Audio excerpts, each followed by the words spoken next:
¿Qué tal? Buenas tardes, un gusto acompañarles acá. Y de verdad que me pidieron hacer una reflexión para qué sirve el derecho, ¿no?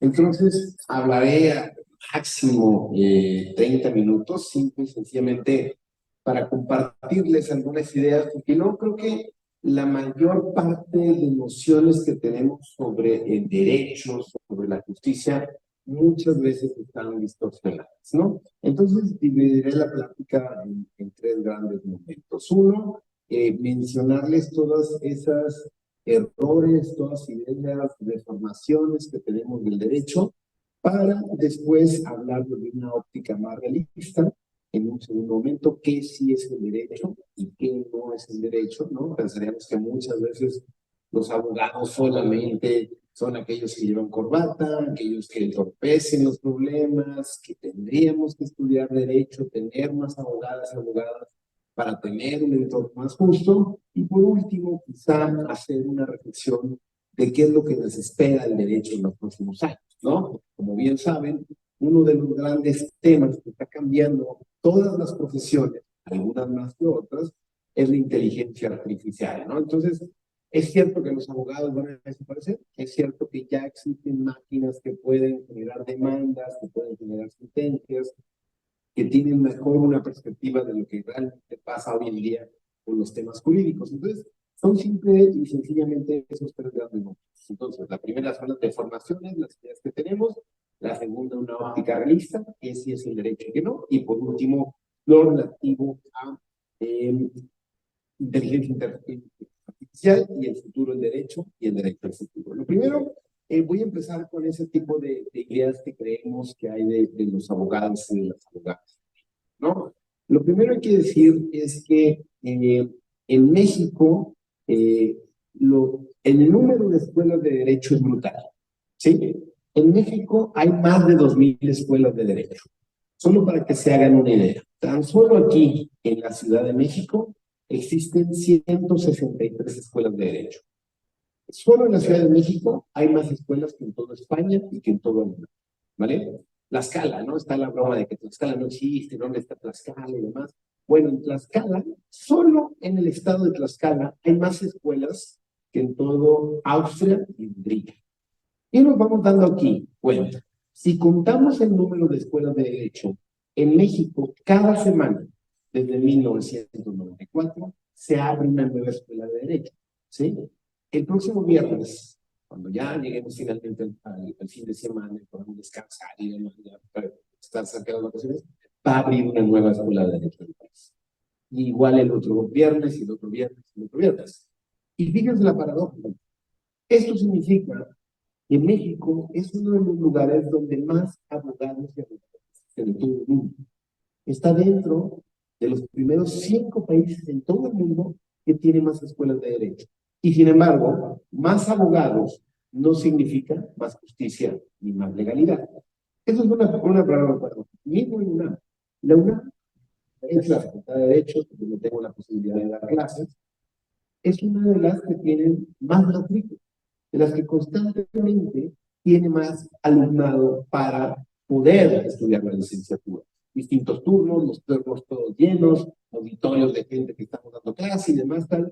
Y de nuevo cuenta, más abogados no significa más justicia. ¿Qué es lo que pasa con estos números? Para ir un poco desmenuzándolos y viendo dónde es lo que hay que pensar o lo que hay que reflexionar. Que muchas personas creen que estudiar derecho es una de las alternativas más fáciles ante no saber qué estudiar. ¿Por qué estudiar derecho? Porque no lleva matemáticas y no nos gustan las matemáticas. Error. Los derechos no funcionan si no tienen un presupuesto. ¿Por qué estudiar derecho? Bueno, porque es una carrera para hacer justicia. Sí, puede ser, pero el derecho también sirve muchas veces para generar injusticia, para generar opresión. El derecho porque tiene movilidad social, que conocemos historias de éxito de cómo una persona, la historia de Benito Juárez es eso, ¿no? Una persona de la tarde, bajante, y llega hasta ser presidente de la Suprema Corte y luego presidente de la. Bueno, eso es cierto, pero también hay muchísimas personas que estudian derecho y que al final del día no lo ejercen. o que existe tanto mercado que tarde que temprano tendrán que asumir que ganarse la vida de otra manera tiene que ser compatible con el derecho, ¿no? Yo siempre pongo el ejemplo de un primo que tengo en Monterrey, soy de Monterrey, Nuevo León, un primo que estudiamos derecho, yo me dediqué a la academia, a la teoría y demás, tal. Él terminó, le dio el título mi tío a su papá, porque decía de qué vas a vivir si no tienes una carrera, y al final se puso a hacer lo que más le gusta, que es hacer música, ¿no? Pero le va súper bien como músico. Pero ese, mi primo, si el día de mañana quiere empezar a litigar y a entender que el derecho puede servir para algo, lo puede hacer. ¿Sí? Había una frase que decía que en México estudiar derecho, lo único que hace falta para estudiar derecho es no morir. En ese sentido, parecería que la carrera sí tiene un déficit y el derecho se ha ido simple y sencillamente desfondando y al día de hoy no lo entendemos para qué debería la sociedad. Aquí el problema, y yo soy un convencido de eso, es que el derecho no cambia la realidad por sí solo.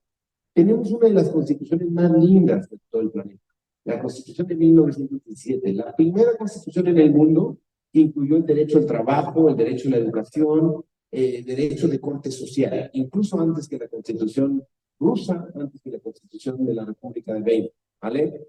Y sin embargo, tenemos a muchísimas personas que no tienen acceso a la educación. Bien, si un día están aburridos, agarren la Constitución y vean el artículo 4. En el artículo 4 hay cualquier derecho que se les puede ocurrir.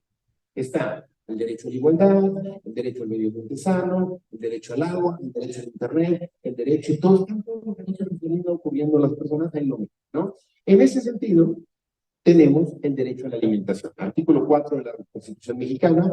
¿Qué dice el artículo 4 de la Constitución Mexicana? Toda persona en México tiene derecho a una alimentación sana, nutritiva y de calidad. Punto. El Estado lo garantiza. ¿Cómo hacen ustedes entonces que ese derecho sea realidad? O sea, van a un ministerio público, van con un despacho de abogados y dicen, tengo hambre, tengo derecho a una alimentación sana, nutritiva y de calidad. ¿Cómo se operan los derechos? En eso es lo que yo digo, que la Constitución, el derecho, no cambia realidades. Lo que cambia realidades son las personas que operan e interpretan y argumentan los derechos. ¿Por qué? Porque volvamos al artículo 4 del derecho a la alimentación sana, nutritiva y calidad de México. ¿Qué es lo que pasa con el artículo 4 del derecho a la alimentación? ¿Cuál es la principal causa de muerte en este país? No es el narcotráfico, no es los temas con violencia de algún tipo, es las enfermedades cardiovasculares y la diabetes. Todos tenemos algún conocido, alguna familiar, un tema de sobrepeso. México es el segundo país en el mundo con mayor cantidad de sobrepeso. Infancias, primer lugar, le ganamos a Estados Unidos. Tenemos más niños y niñas con sobrepeso en todo el mundo. En ese sentido, ¿qué puede hacer el derecho para tener una mejor ciudadanía o que pueda entender que realmente puede regular hábitos? ¿Qué es lo que se le ocurre a los legisladores? Y aquí necesariamente hay que pensar quiénes son los legisladores. Bueno, quitemos a Carlos Tucano, quitemos al tigre de Toño, quitemos al elefante, y ahora la gente va a decir, los niños van a dejar de consumir cereales con altos índices calóricos. O pongamos sellitos. Y creo que lo de los sellos es un caso de estudio interesantísimo, ¿no? Yo creo que puede servir, ¿no? Si ves un pastelito con 5 sellos, pues no te la piensas, dices, ay, ¿no? O uno que ya está más grande, pues dice, no, pues eso es mucha caloría y ya no voy a poder dormir si que tengo deuda. Yo también tuve 17, 18 años, que obviamente toda mi alimentación era a partir de animalitos, ¿no? El gatito y el pingüinito y demás, ¿tá? Pero llega una edad donde tanto consumo sin una regulación sobre esto, pues al final resulta mucho más sencillo no alimentarse, sino simplemente incrementar la cantidad. Bueno, el derecho precisamente debe servir para eso. Pero ojo, no un derecho que no se recuerden, pero hubo una ley aquí pionera en la Ciudad de México en donde prohibieron los aleros en los restaurantes. De repente ya no había aleros en los restaurantes. Ojo, lo que prohibieron es que estuvieran sobre la mesa. Si tú quieres un salero, le hablas a un mesero y te lo trae. Pero existe una correlación. El mayor consumo de sal genera retención de líquidos y tarde que temprano enfermedades cardiovasculares para ser la principal causa de muerte. Bueno, gente, eso Para eso precisamente debe servir el derecho, para resolver problemas sociales que muchas veces no le queremos entrar porque es mucho más sencillo no entrar. A ustedes quizás ahora les está tocando otro contexto. A mí, cuando yo fui estudiante propiamente de la carrera de Derecho allá en Monterrey, era normal que el profesor llegara fumando a las clases, ¿no? Llegaba fumando, daba cierto caché, prender un cigarro, la nicotina, era algo propiamente de los abogados, ¿no? Era normal, en los aviones se fumaba, ¿no? Ahora para fumar hay que poner un amparo y hay que irse casi al Estado de México para poder prender un cigarro. Van cambiando, le ponen una rata a los cestos, cada vez dan más impuestos. El derecho puede generar mejores conductas sociales. Pero esas conductas sociales, al final del día, son las personas las que lo interpretan, lo asumen y lo regulan. Esto es algo que tenemos que entender. El derecho, al final del día, no puede servir solo para entorpecer la vida social, ¿no? El típico caso del semáforo. El derecho aspira a regular, medianamente ordenar la vida de las personas. Pero cuando el derecho deja de funcionar, necesariamente hay que hacer una reflexión y hay que cambiar el derecho y también formar a las personas. Y eso volvamos a los números que les dije al inicio de la clase. ¿Qué es lo que pasa con esos números, esas 2000 escuelas de derecho? Pues lo cierto es que en el país hay más abogados que perros en la calle, ¿no? Y lo digo con conciencia animalista. Al día de hoy hay una conciencia animalista, los domingos, adoptar, veganismo, etcétera, etcétera. Estamos cambiando el entorno, no solamente a partir de los seres humanos, sino también de las, otro tipo de organismos, ¿no? Bueno, los abogados, para poder ser abogado en este país, da igual que estudies en la mayor universidad pública, en la mayor universidad privada, en esas que le llaman las escuelas de garajes, en una pública, en una privada, todos al final del día tienen exactamente la misma cédula. El problema aquí con la cédula, gente, es que la cédula, antes que servir para igualar a las personas, se convierte en un diferenciador, diferenciador social. Y esto es preocupante. La desigualdad también ha llegado al derecho, porque el derecho se supone que nos debe generar una sociedad igualitaria. En ese sentido, parecería que los abogados se han ido empeñando en construir una muy mala fama al respecto. ¿Quién de aquí se sabe chistes de químicos? ¿Quién de aquí se sabe chistes de antropólogos, de filósofos, de arquitectas? Chistes de abogados, hay una gran cantidad de chistes de abogados. Me he dado la tarea de estudiarlos. Hay más chistes abogados de que cualquier otra profesión. Y esto no es normal. ¿En qué se parece un abogado al plátano? Que no hay ni uno derecho, ¿no? ¿Qué usa como anticonceptivo un abogado? Su personalidad, ¿no? Es muchísimo, pero tengo una lista, si a alguien le interesa en el libro que comentó la profesora de acceso libre, le dedico un capítulo a por qué existen tantos chistes de abogados. Porque los abogados son eso. Parecería que en el imaginario social, el abogado, como los dentistas o como los sepultureros, uno solamente los ve cuando es la última opción que le queda. Y eso está mal. Eso está mal. Yo no conozco una sola persona que el día de hoy, un miércoles feriado, le hable en la mañana a su abogado y le diga, ¿cómo estás? ¿Qué me arrepientes? Nunca nadie, ¿vale? El abogado ya cuando existen los pleitos, cuando te tienes que divorciar de la pareja, cuando el roomie no te pagó, cuando te saca el inquilino, etcétera, etcétera, etcétera. Cuando en la Navidad se pelean los tíos por los terrenos de la abuelita, ahí parecería que los abogados se vuelven indispensables. Pero esa mala fama de un abogado que habla, que grita, que es violento, hasta en el imaginario social, ¿cómo se dice? Te voy a echar a los abogados, ¿no? O te voy a dejar en la calle cuando se divorcian las personas, cuando se separan y se rompen. Te voy a dejar en la calle, te voy a quitar todo, no vas a volver a ver a tu hijo, no vas a volver a ver a tu hijo.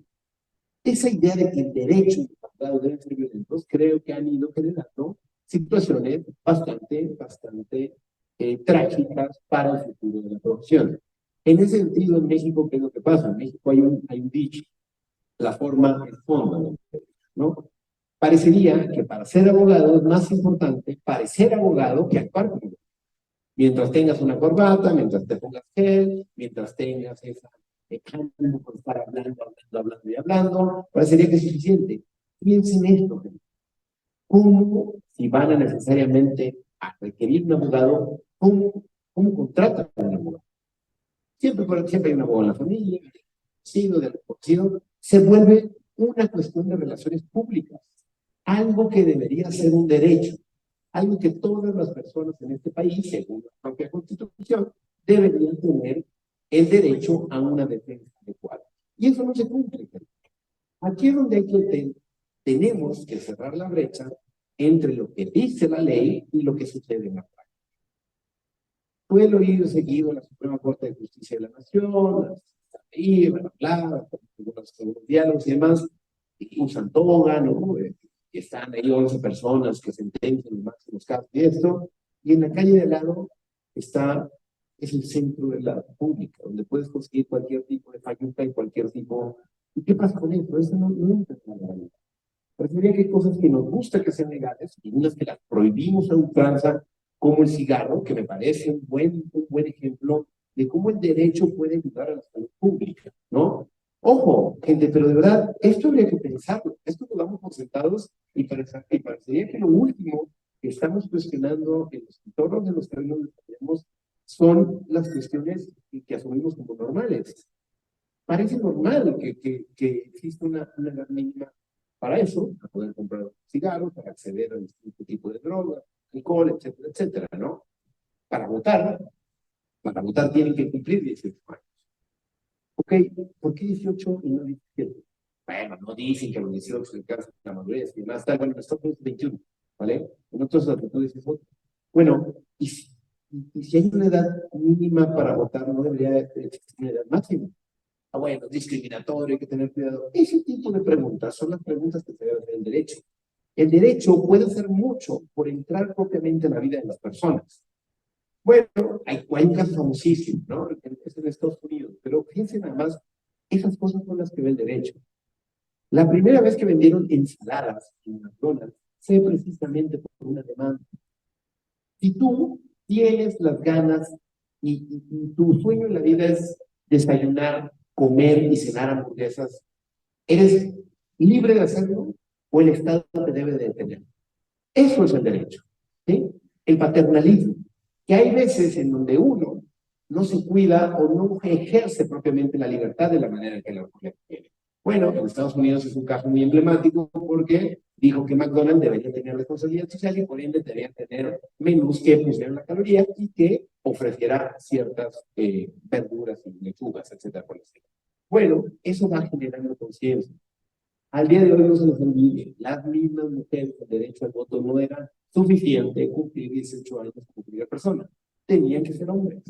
Y sigue existiendo muchísimas disparidades que al día de hoy el derecho simple y sencillamente necesita. Y ojo, no se me malinterprete. No soy un partidario de que el derecho debe regular absolutamente todo. ¿Cuánto debe medir eso? No. De nueva cuenta, si queremos que el derecho funcione, antes que dejar titular abogadas y abogados por descargo, tenemos que hacer una reflexión de que las personas que interpretan y que se vinculan con el derecho deben tener mejor y más claras sus habilidades.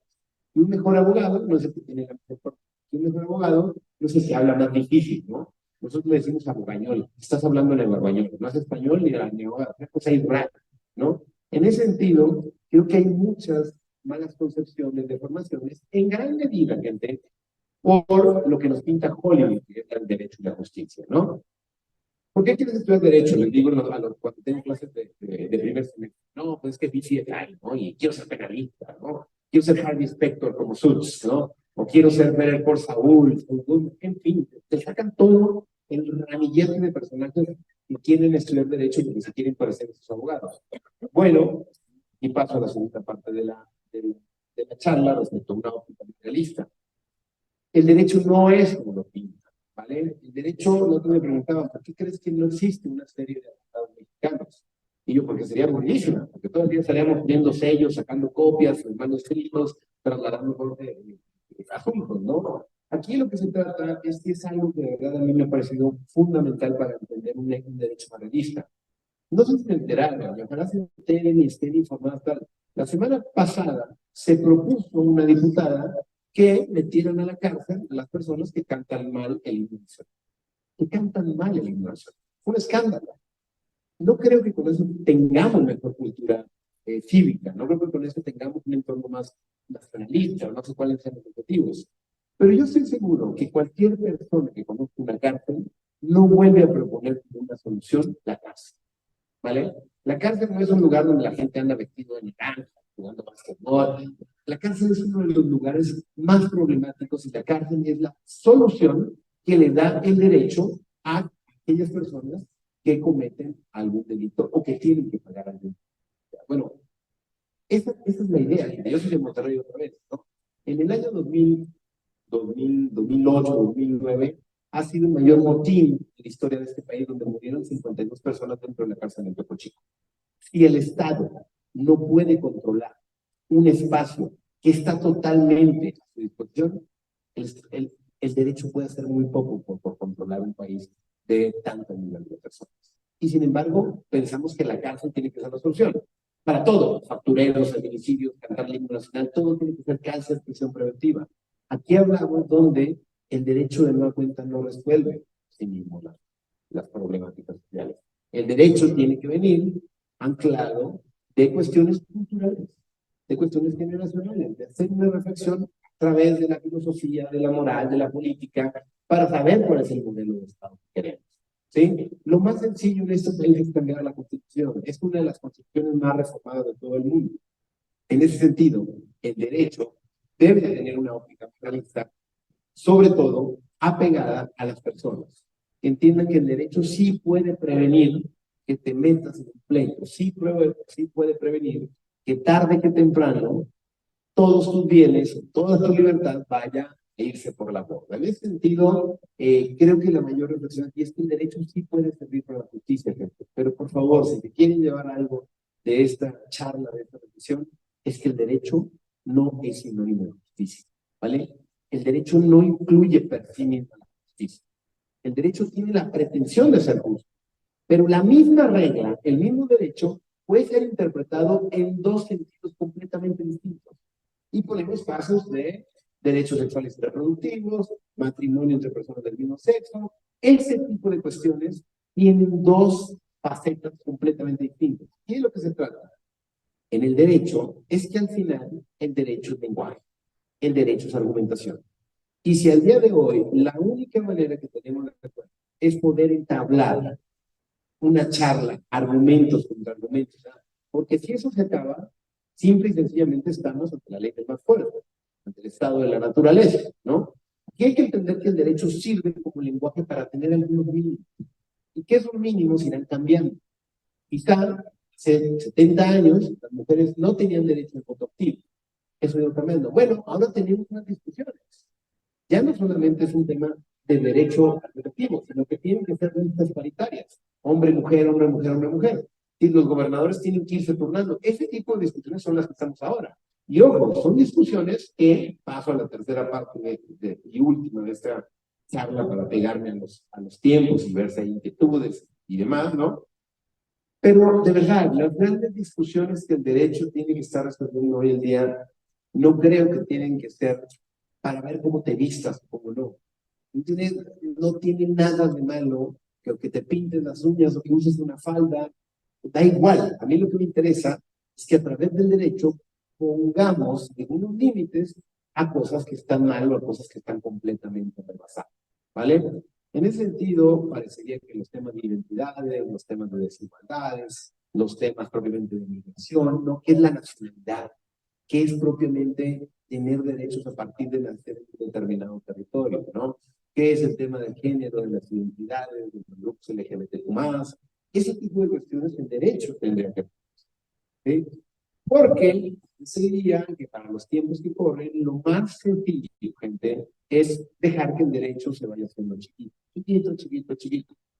Que quien tenga la respuesta aquí sea el propio mercado, ¿vale? Y el mercado lo que hace es borrar la diferencia entre ciudadanos y clientes, entre tener derecho a una educación pública, gratuita y agrada, o pagar por un servicio educativo privado y bajo los estándares de cualquier prerrogativa del mercado.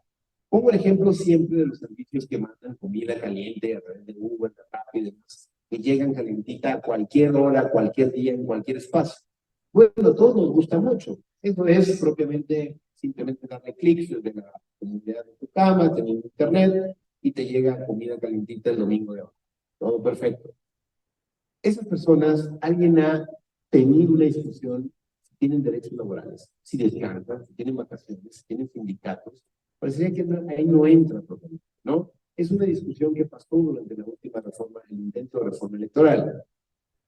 Se discutió la posibilidad del voto electrónico, de no tener que ir a votar, a ponerte el dedo, a que te sellen la credencial, a verle la cara a tu vecino un domingo, ¿no? Y que además hay ley seca, que no se puede tomar. Bueno, se discutió por qué mejor no hacemos una A y que por ahí votes, ¿no?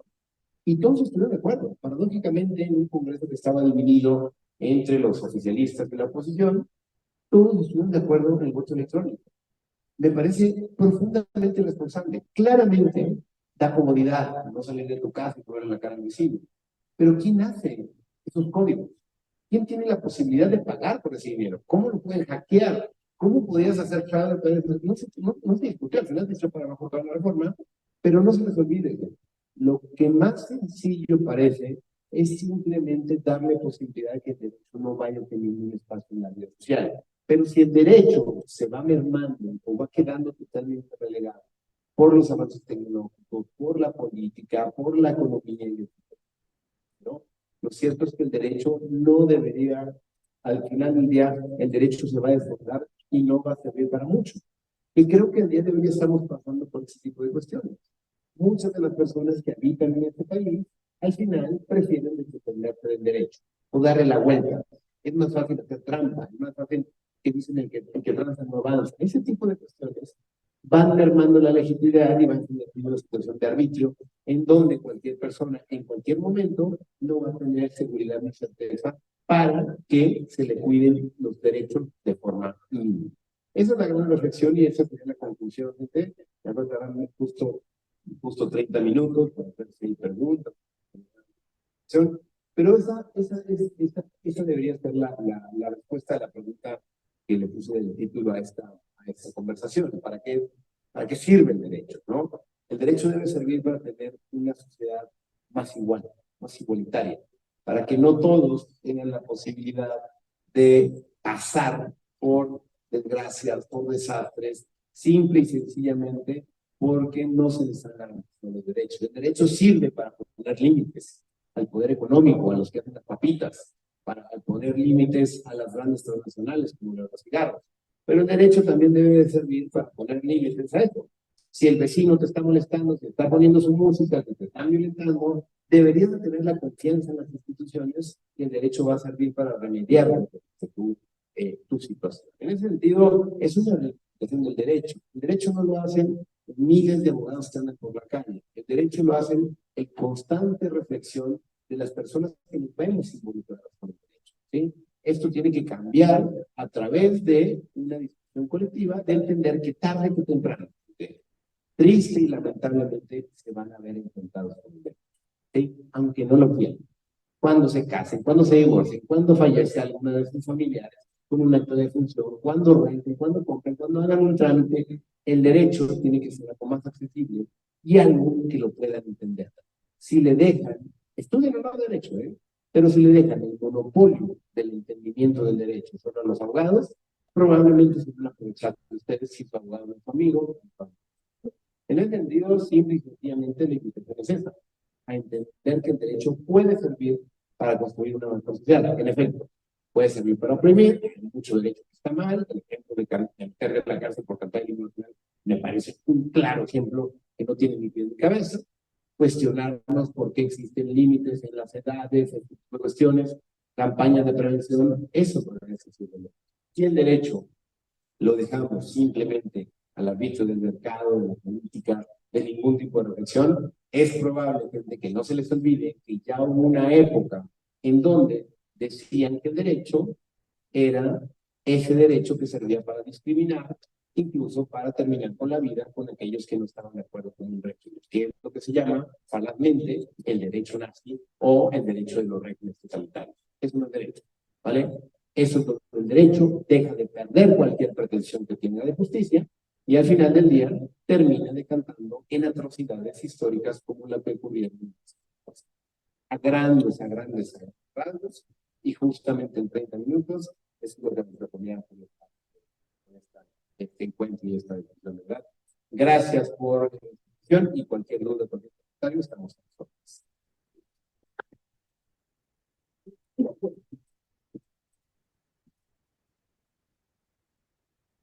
Muchísimas gracias al doctor Jackson. Les damos la palabra a ustedes, chicos, cualquier pregunta, comentario, lo que quieran preguntarle al doctor. No les quería decir, pero hay unos consejos para quien participe.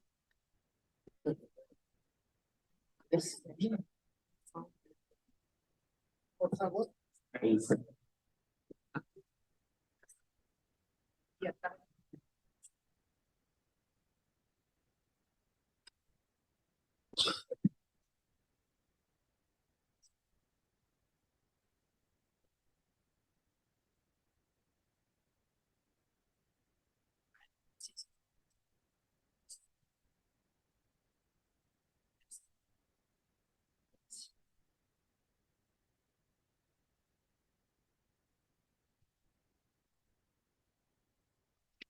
Bueno, ¿me pasas?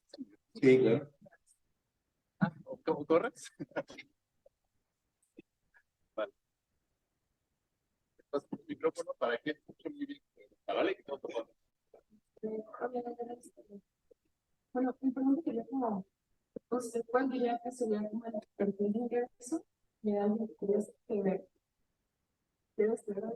O sea, como que qué sentido, pues sí, eso, como el perfil de ingreso de alguien que quiere estudiar. Sí. A ver, algo que yo te diría, mi estimada, es que vas a tomar una decisión, 17, 18 años, 16, y es muy probable que marque gran parte de tu vida. Está rudo y está fuerte, ¿no? Entonces, lo que yo recomiendo aquí, más allá de perfiles, es que de verdad conozcan dónde se puede desarrollar a esa persona. Yo no soy partidario de que existe una mejor o una peor escuela de derecho.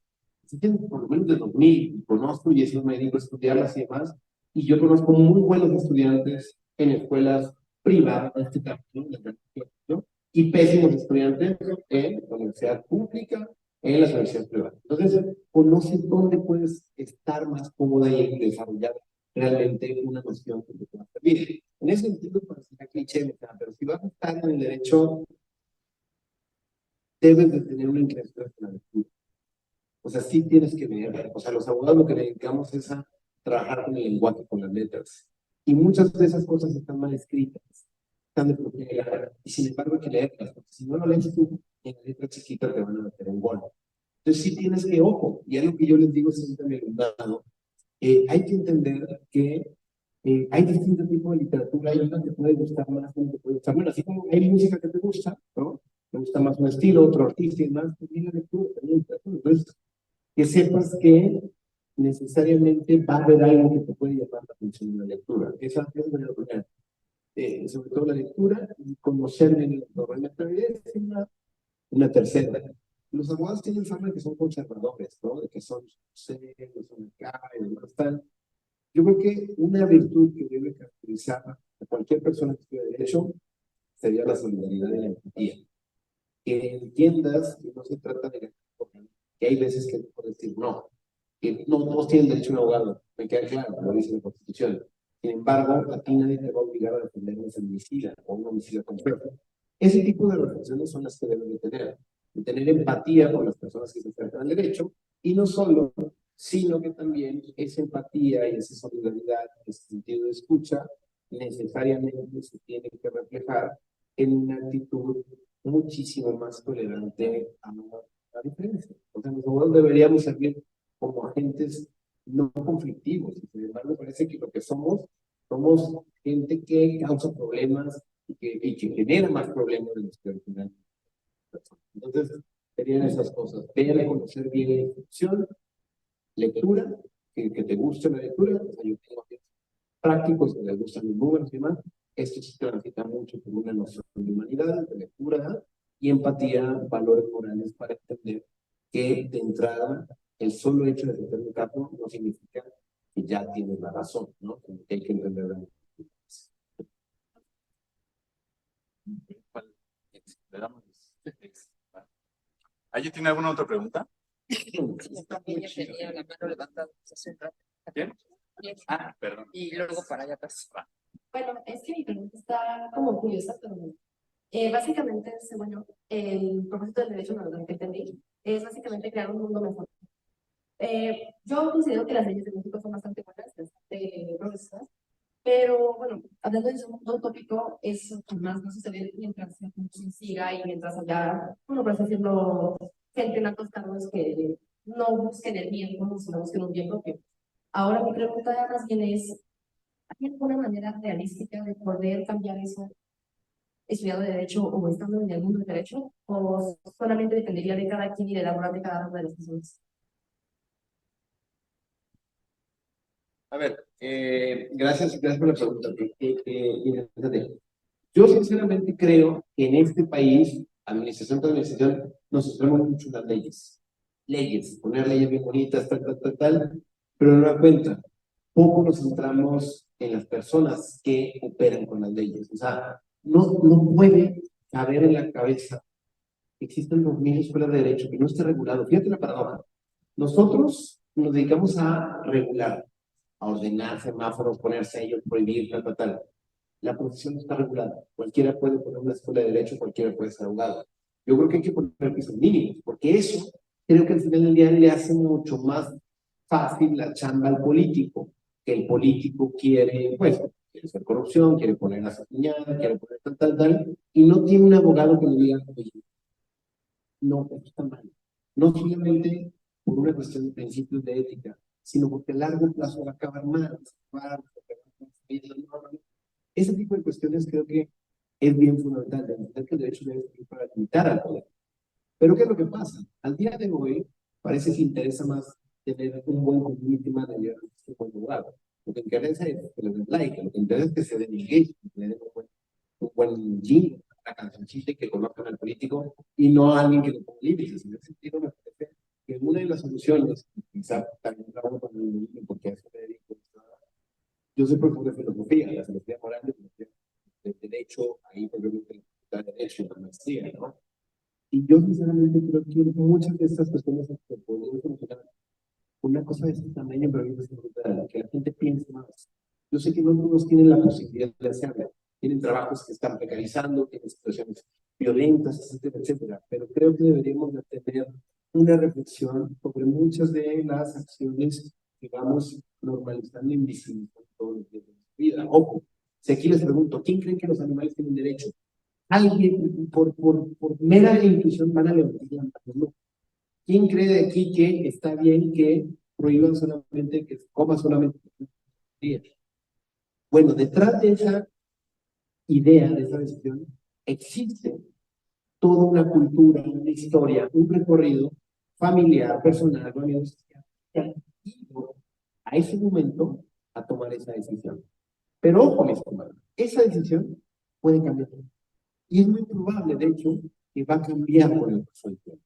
Conocemos personas que antes eran de una ideología, ahora son de otra, defendían una, ahora la otra tal. Es normal cambiar, se vale cambiar. Aquí lo que me interesa es que ese cambio realmente seas consciente que no somos maquinitas, no somos robots, estamos a favor, en contra, detrás de eso existe una filosofía. Quizá eres pragmática, quizá eres libertaria, quizá eres pacifista, quizá eres demócrata. Hay una filosofía, hay una teoría que lo puede explicar. Creo que si somos congruentes y consistentes, vamos a poder generar espacios cada vez menores para generar corrupción o generar violencia sistémica, como está ocurriendo, como ha ocurrido históricamente.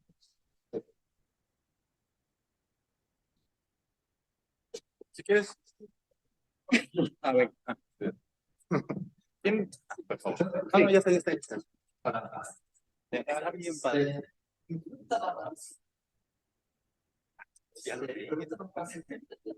Derecho, cuando sabe diferenciar cuando entre lo bueno y lo malo. A través de la época y el tiempo nos hemos dado cuenta que no sé, ha habido atrocidades. Hace no mucho era pues, el punto bien visto quemar mujeres en frente de todos.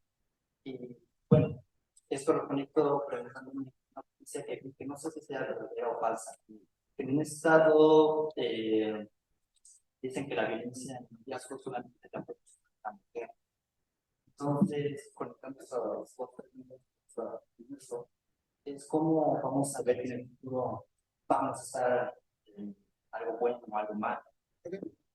A ver, aquí hay que entender, obviamente, mi estimado, que la historia de la humanidad es brutalmente larga, amplia y no sabemos nada.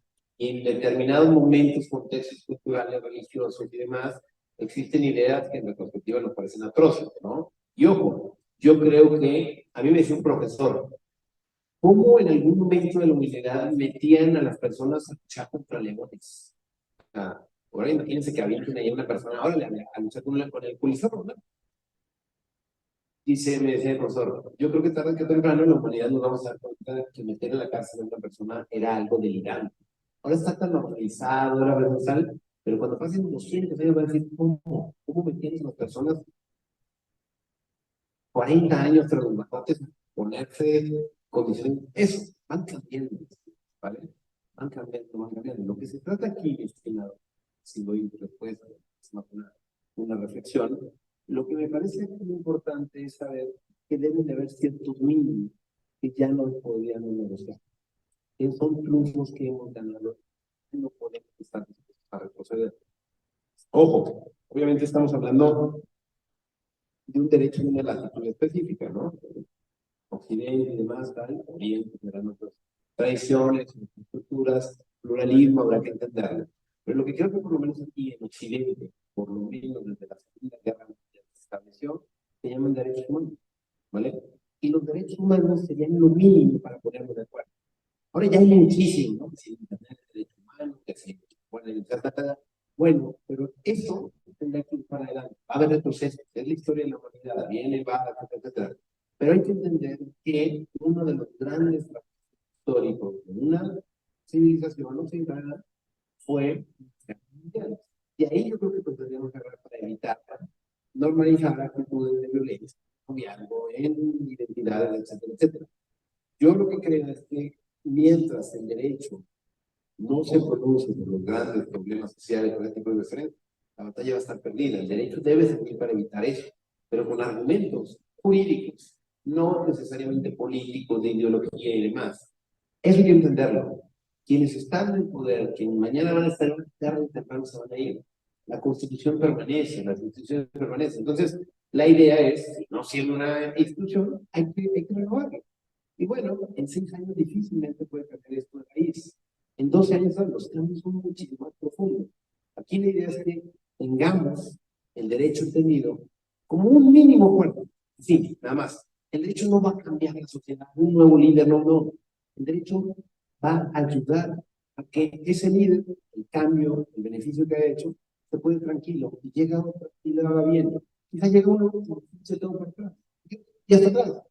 Pero que no nos vayamos al campo, que no nos vayamos a la borda cuando llegue alguien que quiera hacer cero, que llegue una guerra o generar esos normalizaciones de la violencia. Sería alguna idea que te puedo decir.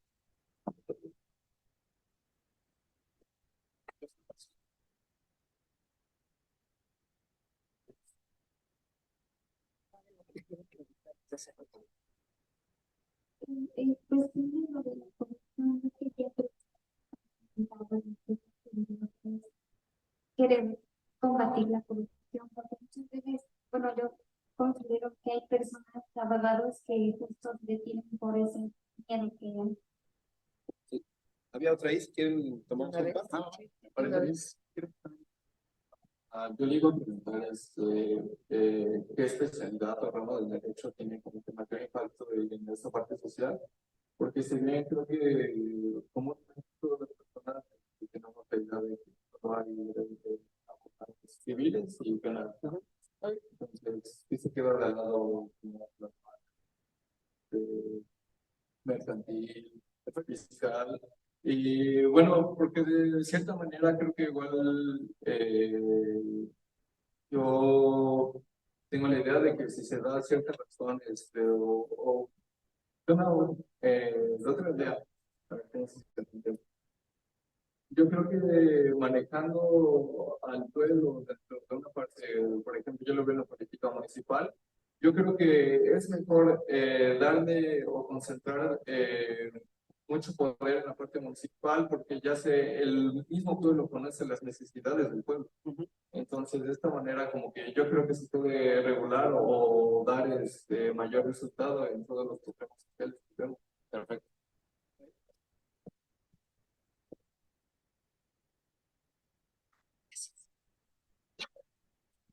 A ver, respecto a la primera, en efecto, parecería que ya hemos hecho cambios legislativos, ya hemos creado instituciones, la Comisión Nacional de Anticorrupción, estatal, federal, etcétera, y parecería que sigue existiendo corrupción, ¿no? La corrupción y los escándalos cada día se van sabiendo, ¿no? En ese sentido, me parece que no solamente yo te debería decir que es algo de peligro, o es algo que ya mira, el solo hecho de ser peligroso. Hay algo que al final del día sigue resultando redituable, es que es ese vínculo entre abogados y políticos, entre empresarios, tal. Mientras no exista esa solidaridad para generar cuestión de corrupción, yo creo que esto va a seguir así, ¿no? Se trata de mayores denuncias, que tengan algo de pudor, que puedan dormir tranquilos sabiendo que todo lo que han hecho está mal. Me parece que el cinismo permea y lo que genera una clase política que está totalmente sin ningún tipo de credibilidad. Teniendo en cuenta, mi reflexión como profesor y como arquitecto es apelar propiamente a la ética pública, a que realmente, porque sería algo, pero parecía que en los actuales tiempos la única ley que funciona es la ley del hielo. Esa persona no la vote, esa persona no pide, esa referencia para pedir la palabra, lo que ha hecho, las que están en contra de la ética, del derecho, de la política. En ese sentido, el tema de la corrupción, si no se ataca desde lo moral, se queda solo una político y lo político, difícilmente vamos a constituir tema por condición, ¿no? Y por la pregunta del compañero, fíjate que algo de lo más interesante es que, en efecto, históricamente el penal se hizo en dos ramas. Son dos ramas que hay muchísimas distorsiones. Si eres hombre, papá penal, si eres mujer, ¿no? Eso con la globalización, con la entrada de este siglo y demás, ha ido cambiando y necesariamente el derecho no tiene que pronunciar con muchas de esas cuestiones. O sea, cuando yo estudié, no había como que te podía dedicar a los derechos humanos. Los derechos humanos eran también vistas en algo de la gente cae, la protesta. Ahora necesitas abogados de derechos humanos. Necesitas que tengan protocolos y cuestiones de género, que defiendan el americano, que conozcan, que cosas. Bueno, pero no solo. Ahora, los grandes temas que deben de conocerlos son los medioambientales. Abogados ambientalistas, hay pocos, que no se dan derecho ambiental en las carreras. No existe como materia de los diferentes 5 civiles y 3 penales que te dan en los primeros años. Ambiental es la materia que enseñan una concepción distinta de los seres humanos, ¿no? Pero no solo eso, de hecho las nuevas tecnologías, propiedad intelectual, están surgiendo mucho, pero parece que no se quieren enseñar, no hay quien las enseñe porque todavía son materias muy modernas. O sea, sí, en efecto, acaban de surgir. Propiamente en México, en la Constitución en el 2011, empezaron los derechos humanos, los derechos civiles están de justinianos de constitución. Entonces, lo que les digo es internacional, bueno, derecho internacional también, etcétera, etcétera. Yo creo que ese de las subdisciplinas creo que debe ser un campo que ataque por completo a las materias tradicionales, ¿no? Derecho laboral. Pocos tienen esa intención de dedicarse a laboral desde el inicio. ¿Por qué? Porque lo ven como algo viejo, algo que no algo.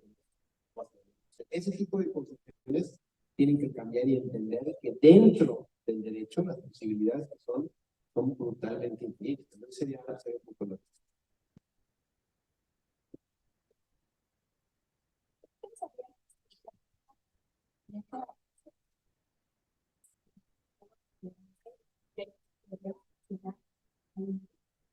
sí, yo creo que sí. Tristemente, mi estimado, parecería que lo más sencillo en estos contextos es no pensar nuestras acciones ni ser consciente de la vida, pero no se nos deja, ¿no? Los ámbitos cada vez, los horarios de trabajo, los transportes, parecería que no hay tiempo propiamente para ser conscientes. Esto lo ha dicho la profesora Ana Laura, única gran amiga mía. El día que las personas en México se den cuenta que tienen derechos, el sistema truena, el sistema no resiste, ¿no? Cuando lean la Constitución y cómo tengo derecho a la alimentación, al aire, al internet, oye, eso para qué los pones, es falso, ¿no? El problema aquí es creer que basta con ponerlos, basta con la católica.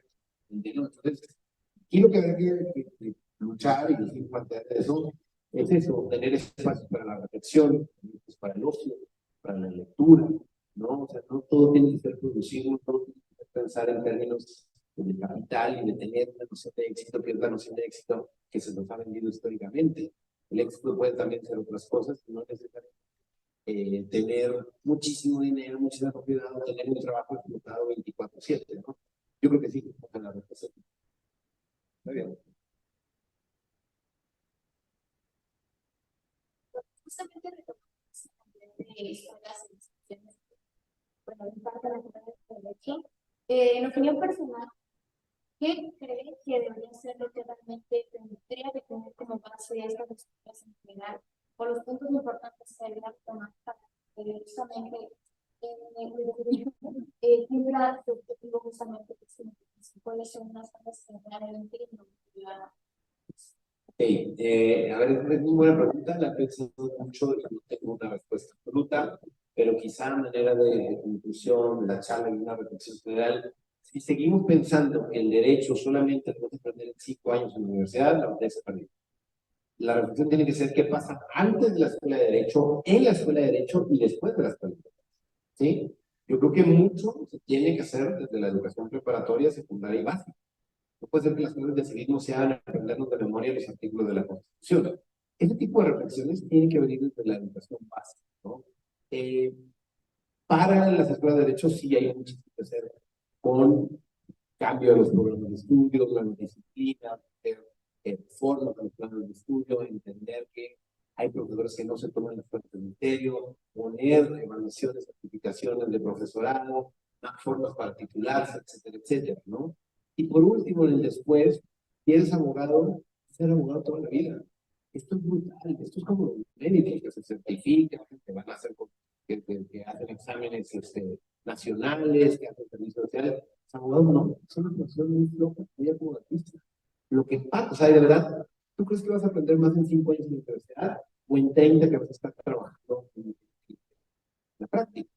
Pero eso, en la práctica, parecería que ya es simplemente del mercado. Yo creo que el Estado puede hacer mucho por obligar a certificar, poner exámenes periódicos, o simplemente entender que, pues eso, que hay muchos modos de aprovechar estas situaciones y lucrar y pueden andar vendiendo demandas como se venden hamburguesas en este país. No está mal, eso no está mal. Entonces, creo que hace falta mucha voluntad política y una noción de entender que el derecho no se limita ni a una ley ni a lo que pasa en 5 años de escuela de derecho. Listo. Sí. Cerramos con esta. Cerramos con esta última pregunta. Bueno, es que mi pregunta es en parte la pregunta que había contestado. Okay. Menciona que bueno, si el mexicano promedio leyera su constitución y supiera acerca de sus derechos, casi casi que el sistema se caería. Ahora mi pregunta es, ok, una vez estamos conscientes de tus derechos, sí, de tus derechos básicamente, ¿cómo hacerlo valer? Bueno.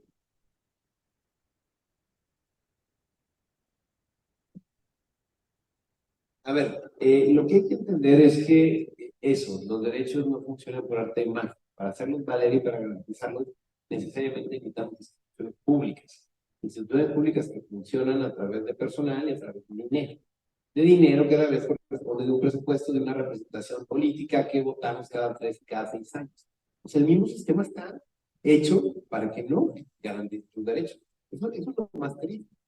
Por eso, la respuesta que yo diría, vota, involúcrate, tal. No, es un poco tan complejo que cada quien tiene su trinchera. Pues al final lo que a mí me gusta entender es que podemos hackear muchas veces el sistema, ¿no? Eso, quizás por algunos colectivos, que están llamando al respecto, entendiendo que no todo tiene que ser por derecho. Yo pongo uno de los libros que escribí y lo pongo como ejemplo, ¿cuál ha sido la política pública en las escuelas de derecho que ha impulsado más los derechos de las mujeres? No fue un reglamento, no fue un protocolo, fue el mito, fue los tenederos, fue correr a los acusadores, a los violentos, de alumnos y alumnas,